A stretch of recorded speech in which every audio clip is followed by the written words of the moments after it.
আন্তর্জাতিক অপরাধ ট্রাইব্যুনালের কাছে আমরা একটা আবেদন করেছিলাম যে এই ট্রাইব্যুনালে বিচারাধীন আসামি শেখ হাসিনা এবং গাইবান্ধা জেলার আওয়ামী লীগের নেতা শাকিল আকন্দ বুলবুলের মধ্যে একটা টেলিফোন কনভারসেশন অথবা জুম কনভারসেশনের মাধ্যমে শেখ হাসিনা বলেছিলেন যে তিনি 227 জনকে হত্যা করার লাইসেন্স পেয়ে গেছেন যারা তার বিরুদ্ধে মামলা দায়ের করেছে এবং যে সমস্ত লোকেরা আওয়ামী লীগের লোকদের উপরে হামলা করার জন্য দায়ী তাদের বাড়িঘরকে তিনি ধ্বংস করে দেওয়ার জন্য আগুন দিয়ে পুড়িয়ে দেওয়ার জন্য নির্দেশ দিয়েছিলেন এবং তিনি হুমকি দিয়েছিলেন যে সমস্ত অফিসার যারা এই তদন্তের সাথে অথবা বিচারের সাথে জড়িত তাদেরকে তিনি থ্রেট করেছিলেন যে তাদের তালিকা তৈরি করা হচ্ছে এবং তাদেরকে ভবিষ্যতেও চাকরি করতে হবে এটা যেন তারা মাথায় রাখে।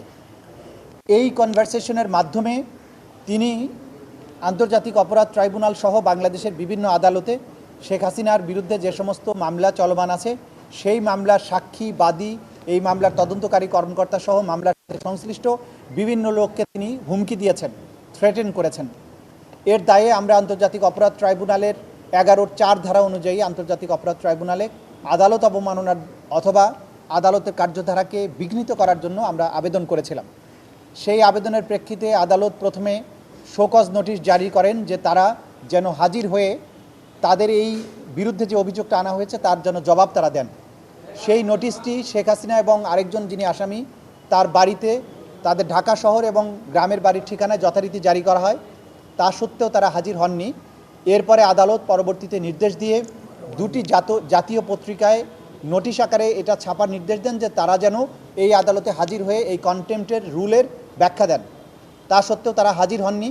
এরপরে আদালত আসামিদেরকে ডিফেন্ড করার জন্য স্টেট ডিফেন্স লয়ার নিয়োগ করেন এবং এর বাইরে অতিরিক্ত হিসাবে সুপ্রিম কোর্টের একজন সিনিয়র আইনজীবীকে এমিকাস কিউরি হিসাবে নিয়োগ দেন এবং আজকে এটার উপরে চূড়ান্ত শুনানি অনুষ্ঠিত হয়। আজকে আন্তর্জাতিক অপরাধ ট্রাইব্যুনালের প্রসিকিউশনের পক্ষ থেকে আমরা আর্গুমেন্ট করি এবং এর বাইরে এমিকাস কিউরি এবং স্টেট ডিফেন্স লয়ারও আর্গুমেন্ট করেন। আজকে আমরা সাবমিশনে যেটা বলেছিলাম যে শেখ হাসিনার যে তর্কিত যে কনভারসেশন সেটিকে আমরা পুলিশের ক্রিমিনাল ইনভেস্টিগেশন ডিপার্টমেন্ট অর্থাৎ সিআইডির মাধ্যমে পরীক্ষা নিরীক্ষা করিয়েছি।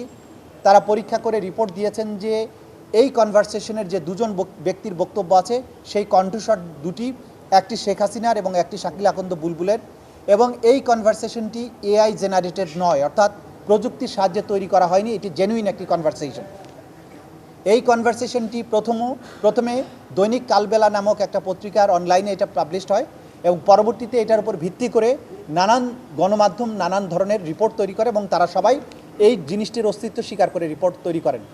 আদালত আজকে সকলের আর্গুমেন্ট শুনে এবং সিআইডির যে ফরেনজিক রিপোর্ট সেটাকে বিশ্লেষণপূর্বক এই সিদ্ধান্তে উপনীত হয়েছেন যে তর্কিত এই কনভারসেশনের মাধ্যমে শেখ হাসিনা বাংলাদেশে তার বিরুদ্ধে দায়েরকৃত মামলার বাদী, সাক্ষী এবং তদন্তকারী কর্মকর্তা সহ যারা এই বিচার প্রক্রিয়ার সাথে জড়িত তাদেরকে হত্যা করা, বাড়িঘর জ্বালিয়ে দেওয়া এবং নানানভাবে তাদেরকে থ্রেটেন করেছেন, যেটা আন্তর্জাতিক অপরাধ ট্রাইব্যুনালের আইন 1973-এর 11(4) ধারা অনুযায়ী এই ট্রাইব্যুনালের বিচারাধীন প্রক্রিয়াকে প্রেজুডিস করার অপরাধ। এই অপরাধ চূড়ান্তভাবে প্রমাণিত হওয়ায় আন্তর্জাতিক অপরাধ ট্রাইব্যুনাল নাম্বার 1 শেখ হাসিনা এবং আসামি শাকিল আকন্দ বুলবুলকে দণ্ডিত করেছেন। আসামি শেখ হাসিনাকে 6 মাসের বিনাশ্রম কারাদণ্ড, যেদিন তিনি গ্রেপ্তার হবেন সেদিন থেকে সাজা কার্যকর হবে, অথবা যদি তিনি স্বেচ্ছায় সারেন্ডার করেন সেদিন থেকে সাজা কার্যকর শুরু হবে।